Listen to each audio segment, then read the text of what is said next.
You ask Tiger to solve. This deals with linear equations with one unknown. The final result is z equals 11/2.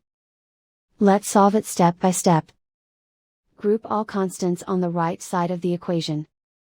Subtract 2/3 from both sides.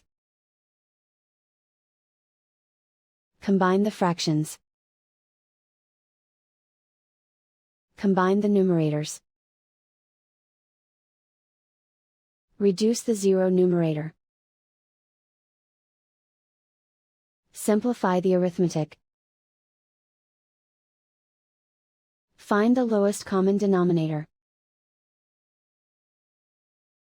Multiply the denominators. Multiply the numerators. Combine the fractions. Combine the numerators.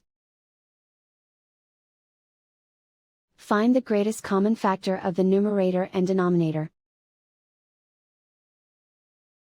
Factor out and cancel the greatest common factor.